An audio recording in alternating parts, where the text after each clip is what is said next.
শুভেচ্ছা,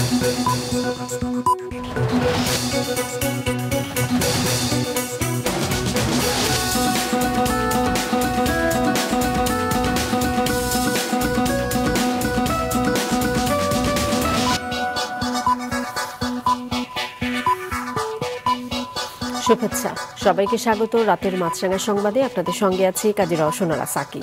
শুরুতেই guardian life insurance সংবাদ শিরোনাম।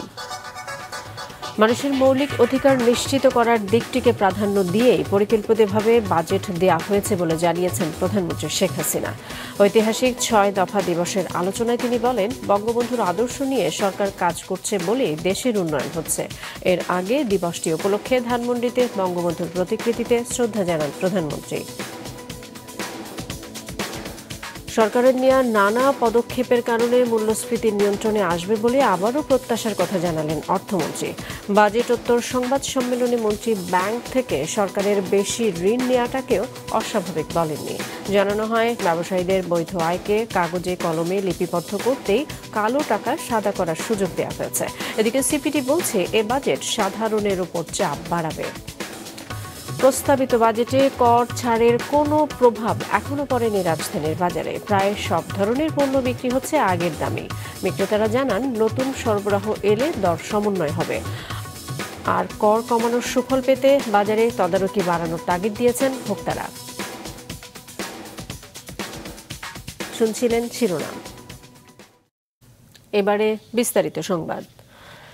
মানুষের মৌলিক অধিকার নিশ্চিত করার দিকটি প্রাধান্য দিয়েই পরিকল্পিতভাবে বাজেট দেয়া হয়েছে বলেছেন প্রধানমন্ত্রী শেখ হাসিনা। বিকেলে রাজধানীতে ঐতিহাসিক ৬ দফা দিবসের আলোচনায় একথা বলেন তিনি। ঐতিহাসিক ৬ দফা দিবস উপলক্ষে বিকেলে রাজধানীর তেজগাঁওতে ঢাকা জেলা আওয়ামী লীগ কার্যালয়ে দলের পক্ষ থেকে আয়োজন করা হয় এই আলোচনা সভার। যোগ দেন আওয়ামী লীগ সভাপতি ও প্রধানমন্ত্রী শেখ হাসিনা। প্রধানমন্ত্রী বলেন, তৎকালীন পশ্চিম পাকিস্তান শুরু থেকেই পূর্ব পাকিস্তানে শোষণ চালাচ্ছিল। এতে করে সামরিক, অসামরিক, অর্থনৈতিক ও সামাজিক বৈষম্যের মুখে পড়েছিল বাংলার মানুষ। তাই বঙ্গবন্ধু শেখ মুজিবুর রহমান দেন ৬ দফা নামে মুক্তির সনদ। সরকার প্রধান বলেন, ৭৫ পরবর্তী দেশে কোনো উন্নয়ন হয়নি। জাতির পিতার আদর্শ নিয়ে কাজ করে আওয়ামী লীগই এখন উন্নয়ন করছে। স্মরণ করিয়ে দেন, মানুষের মৌলিক অধিকার নিশ্চিত করার দিকটি প্রাধান্য দিয়েই পরিকল্পিতভাবে বাজেট দেয়া হয়েছে। আমাদের বাজেটটা অত্যন্ত পরিকল্পিতভাবে দিয়েছি।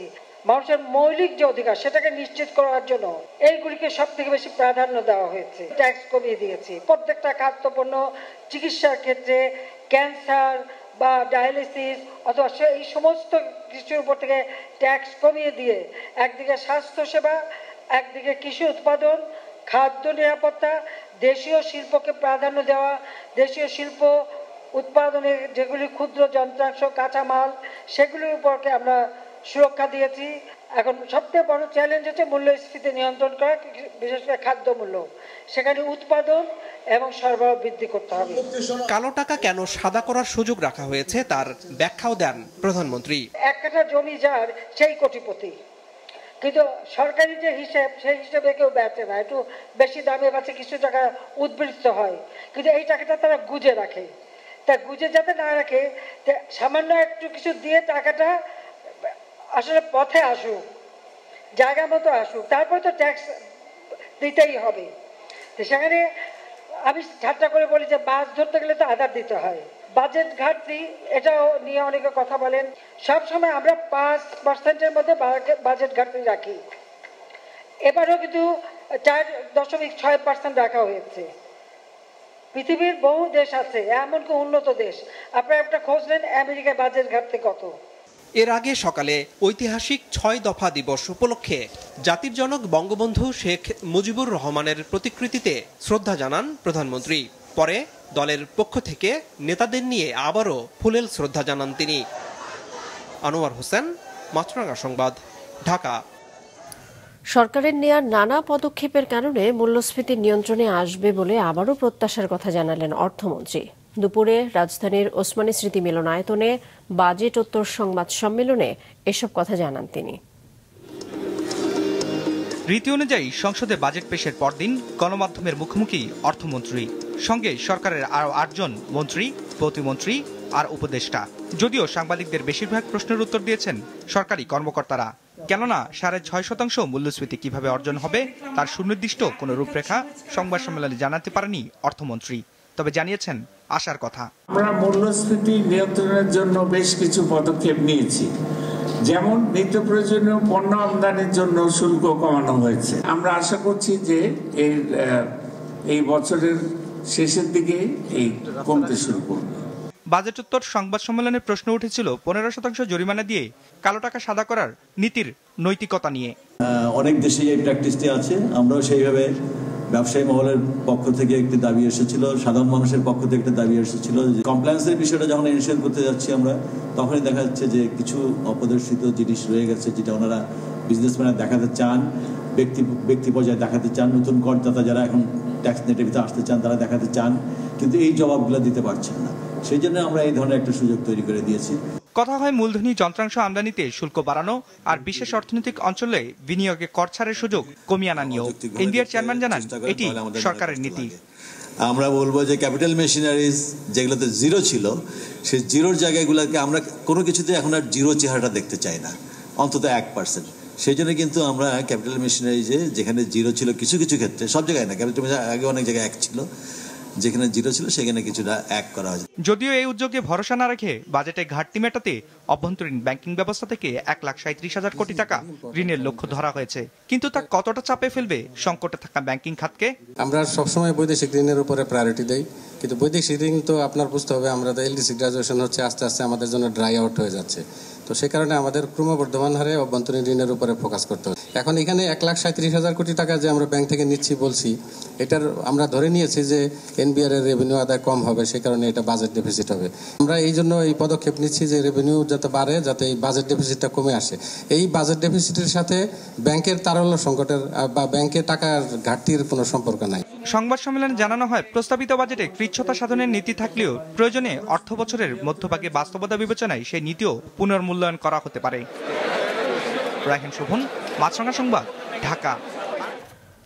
প্রস্তাবিত বাজেটের মাধ্যমে দেশের চলমান অর্থনৈতিক সংকট মোকাবেলা সম্ভব নয় বলে মনে করে বেসরকারি গবেষণা সংস্থা centre for policy dialogue CPD.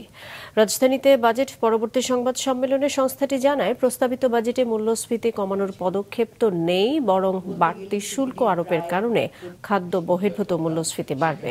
ফলে বাজেটে নির্ধারিত 6.5% মূল্যস্ফীতির লক্ষ্য অর্জন করা সম্ভব হবে না। আর বর্তমান বাস্তবতায় জিডিপি প্রবৃদ্ধির লক্ষ্যমাত্রা 6.75% নির্ধারণকেও উচ্চাভিলাষী এবং বাস্তবায়নযোগ্য নয় বলে জানিয়েছে সিপিডি। সেই সাথে প্রস্তাবিত বাজেটে কালো টাকা সাদা করার যে সুযোগ দেওয়া হয়েছে তা অনৈতিক বলে মন্তব্য করেছে সংস্থাটি। একদিকে সাধারণ মানুষের উপরে সংকোচনের চাপ, আবার অন্যদিকে সরকারের সম্প্রসারণ বলছি না, কিছুটা সীমিতভাবে ব্যয়, এটি কখনোই আসলে অর্থনীতিকে মূলধারায় যেটা ফিরিয়ে নিয়ে আসা, তার জন্য এটা যথেষ্ট হবে না, বরঞ্চ এর মাধ্যমে আমাদের এই যে অর্থনীতির সামাজিক স্থিতিশীলতাতে ফিরে আসার যে সময়কাল, এটা আরও পিছিয়ে যাচ্ছে। এবারের বাজেটে বরঞ্চ সাধারণ মানুষের জন্য খাদ্য বহির্ভূত মূল্যস্ফীতি একটা বড় রকমের মাথা ব্যথার কারণ হয়ে দাঁড়াবে। প্রস্তাবিত বাজেটের কোনো প্রভাব এখনো পড়েনি রাজধানীর বাজারে। আগের দামেই প্রায় সব ধরনের পণ্য বিক্রি হতে দেখা গেছে। রঞ্জিবুল মিজানের রিপোর্ট। চাল, ডাল, ভোজ্য তেল, চিনি, গুঁড়া দুধ সহ 27টি নিত্যপণ্যের কর ছাড়ের ঘোষণা দিয়েছেন অর্থমন্ত্রী প্রস্তাবিত বাজেটে। সেই সব পণ্যের উৎসে কর 2% থেকে কমিয়ে 1% করা হয়েছে। যদিও এমন নীতি সিদ্ধান্তের সুফল বাজারে দেখা যায়নি এখনো।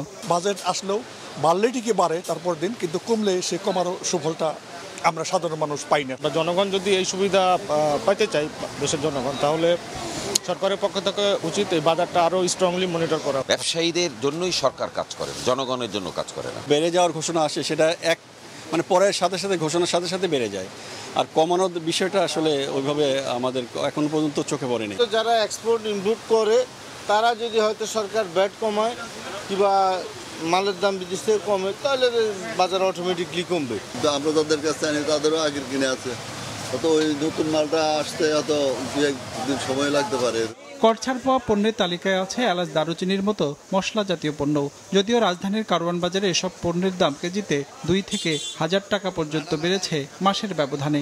এলাচ কেজিতে 1000 টাকা কেজিতে পারছে, সর্বনিম্ন এলাচ হচ্ছে 3600 টাকা কেজি, আর ভালোগুলো 4000 4500 টাকা কেজি। 15 দিনের ডিফারেন্সে কেজিতে 200 থেকে 250 টাকা বাড়ছে 1 কেজি কালো গোলমরিচ। আমরা যারা মৌলভীবাজার থেকে মশলা কিনি, বাড়লে তারা সাধারণত বাড়ালে, আর কমলে তারা বলে যে কম রেটে মাল কিনবো, তারপরে আসলে তারপরে বাজারে কমবো, এর আগে তারা কমায় না। প্রস্তাবিত বাজেটে শুল্ক ও ভ্যাট কাঠামো পরিবর্তনে কোমল পানীয়, কাজু বাদাম, আইসক্রিমের মতো পণ্যের দর বাড়তে পারে, যদিও আজ বাজারে তা আগের দরে বিক্রি হতে দেখা গেছে।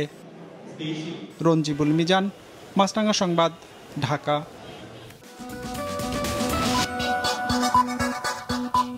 আবারও আমন্ত্রণ রাতের মাছরাঙা সংবাদে।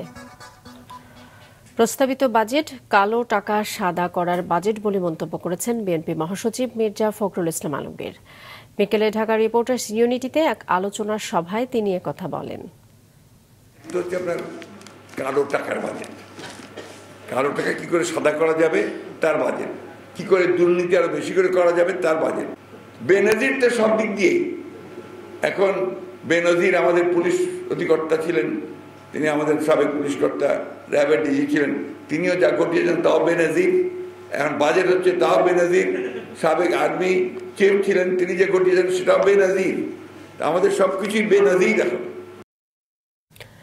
সাবেক আইজিপি বেনজির আহমেদ ও তার পরিবারের নামে শত শত কোটি টাকার সম্পত্তি রক্ষণাবেক্ষণের জন্য তত্ত্বাবধায়ক নিয়োগ দেওয়া হয়েছে। এসব সম্পদ থেকে যে আয় হবে তা জমা হবে রাষ্ট্রীয় কোষাগারে। Desk report.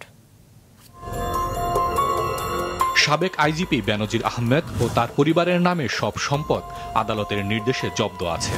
তত্ত্বাবধায়ক না থাকায় এসব সম্পদ বেহাত হওয়ার আশঙ্কার কথা জানিয়ে আদালতে আবেদন করে দুর্নীতি দমন কমিশন। তারই প্রেক্ষিতে গোপালগঞ্জ ও মাদারীপুরের কৃষি জমি রক্ষণাবেক্ষণের দায়িত্ব দেয়া হয় জেলার 2 কৃষি কর্মকর্তার কাছে।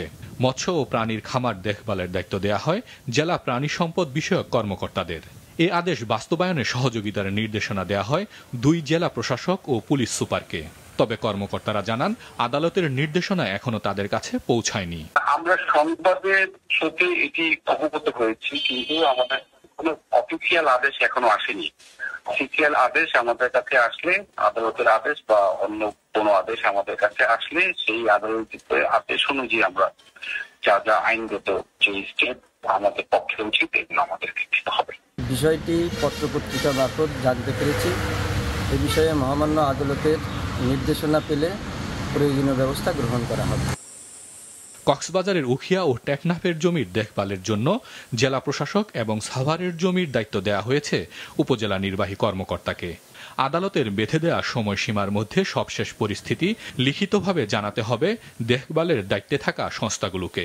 গতকাল পত্রিকা মারফত জানতে পেরেছি, কিন্তু কোনো লিখিত আদেশ এখনো পাইনি। পাওয়ার সাথে সাথে আমরা কিছু প্রস্তুতি নিচ্ছি।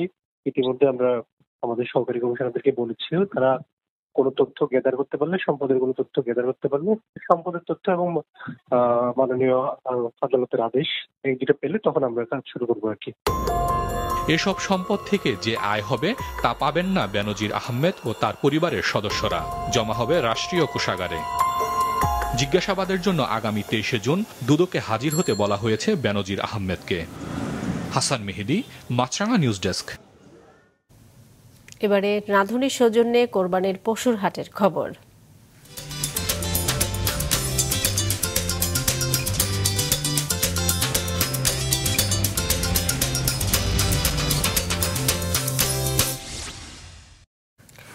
কোরবানির পশু বিক্রির জন্য প্রস্তুত খামারিরা। সীমান্ত দিয়ে ভারতীয় পশু আসা বন্ধ থাকলে লাভের আশা করছেন তারা।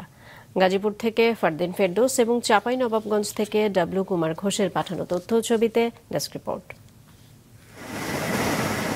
হেলিকপ্টারের দাম হাঁকা হচ্ছে 9 লাখ টাকা, ওজন প্রায় 22 মন। গাজীপুরের এই খামারে হেলিকপ্টার ছাড়াও কোরবানির জন্য মোটাতাজা করা হয়েছে ছোট বড় মাঝারি বেশ কিছু গরু। আমাদের গরু আপনি লাইভ ওয়েট করে নিতে পারবেন এবং এমনি পছন্দ হইলেও দামাদামি করে নিতে পারবেন। কোরবানির ঈদকে সামনে রেখে স্বাস্থ্যকর উপায়ে পশু মোটাতাজা করছেন গাজীপুরের অনেক খামারি। নিজেদের জমিতে উৎপাদিত ঘাস ও খড় খাইয়ে পশু পালন করেছেন তারা। খড়, ঘাস এবং ভুসি, ভুট্টা এটাই আমাদের খাদ্য। আমরা কোনো তুলা, হিট, কোনো ইন্ডাকশন, কোনো কারবার আমাদের ভিতরে নাই। জেলার ৭,০০০-এরও বেশি খামারে দেশি গরুর পাশাপাশি হৃষ্টপুষ্ট করা হয়েছে সিন্ধি, শাহিওয়াল ও ব্রাহ্মা জাতের গরুও। তবে জেলার চাহিদার তুলনায় ঘাটতি রয়েছে কোরবানির পশুর। কোরবানির জন্য প্রস্তুতকৃত পশু যাতে সঠিক উপায়ে লালিত পালিত হয় সেজন্য প্রাণী সম্পদ বিভাগ উঠান বৈঠক, প্রচার, লিফলেটের মাধ্যমে আমরা সচেতন করছি খামারিদেরকে। এদিকে কোরবানিতে চাহিদার তুলনায় বেশি পশু মোটাতাজা করা হয়েছে চাঁপাইনবাবগঞ্জে। জেলার প্রায় ১,৩০,০০০ পশুর চাহিদার বিপরীতে মোটাতাজা করা হয়েছে ২ লাখেরও অধিক। স্থানীয় চাহিদা মিটিয়ে রাজধানী সহ অন্যান্য জেলাতেও পাঠানো হবে এসব পশু। বিশ্বে বৈশ্বিক একটা প্রবলেম চলছে, সেই প্রবলেমে প্রতিনিয়তই আমাদের গোখাদ্য, মানুষের খাদ্য একটু হলেও বাড়ছে। আর সেই হিসাবে আমাদের গবাদি পশুর খাদ্যের দামও বেড়েছে। গোখাদ্যের দাম বৃদ্ধির কারণে এবার বেড়েছে উৎপাদন খরচ, বলছেন খামারিরা। আমাদের দিন দিন খামারিদের অবস্থা খুব খারাপ। গোখাদ্যের দাম বেশি, আমাদের উৎপাদন খরচ বেশি, বাজার ব্যবস্থাপনা ভালো না। সীমান্ত দিয়ে চোরাই পথে ভারতীয় গরু আসলে লোকসান গুনতে হবে আশঙ্কা করছেন দেশীয় খামারিরা। সীমান্তে নজরদারি বাড়ানোর আহ্বান জানিয়েছেন তারা। হাসান মেহেদি, মাছরাঙা নিউজ ডেস্ক। রাজধানীর গুলশানে অনুষ্ঠিত হল মৌসুমী ফল উৎসব। পাবনার স্বেচ্ছাসেবী সংগঠন জিডিএস আজ এই উৎসবের আয়োজন করে। দিনব্যাপী ফল উৎসবে উপস্থিত ছিলেন দেশের বিশিষ্ট সমাজসেবী ও গুণীজনরা। এ সময় তারা বৃক্ষরোপণের গুরুত্ব নিয়েও আলোচনা করেন। বলেন, প্রতি বছরের মতো এবছর পাবনার বিভিন্ন স্থানে বৃক্ষরোপণ করা হবে। পরে একটি সুন্দর পৃথিবী রেখে যেতে চাই পরবর্তী প্রজন্মের জন্য, এই স্লোগান বাস্তবায়নের শপথ নিয়ে ফল উৎসব শেষ হয়। রাতের সংবাদ শেষ করছি, তার আগে গার্ডিয়ান লাইফ ইন্স্যুরেন্স সংবাদ শিরোনামগুলো আরও একবার। মানুষের মৌলিক অধিকার নিশ্চিত করার লক্ষ্যে বাজেট দেওয়া হয়েছে বলেছেন প্রধানমন্ত্রী। ৬ দফা দিবসে বঙ্গবন্ধুর প্রতি শ্রদ্ধা। সরকারের নেওয়া নানা পদক্ষেপের কারণে মূল্যস্ফীতি নিয়ন্ত্রণে আসবে প্রত্যাশা অর্থমন্ত্রীর। বলেন, ব্যাংক থেকে সরকারের বেশি ঋণ নেওয়া অস্বাভাবিক নয়। প্রস্তাবিত বাজেটে কর ছাড়ের প্রভাব এখনো পড়েনি রাজধানীর বাজারে। সুফল পেতে বাজার তদারকি বাড়ানোর তাগিদ ভোক্তাদের। এই ছিল এখনকার মতো। ফেসবুকে আপডেট পেতে ভিজিট করুন মাছরাঙা টেলিভিশনের পেজে। ইউটিউব চ্যানেলেও দেখতে পারেন আমাদের সংবাদ, প্রতিবেদন এবং অনুষ্ঠান। দর্শক, রাস্তার ধুলো ও ধোঁয়া ফুসফুসের ক্ষতির কারণ হতে পারে, তাই জীবাণু ও ফুসফুসের সংক্রমণ থেকে সুরক্ষিত থাকতে ব্যবহার করুন ফেস মাস্ক। এতক্ষণ সঙ্গে থাকার জন্য সবাইকে ধন্যবাদ।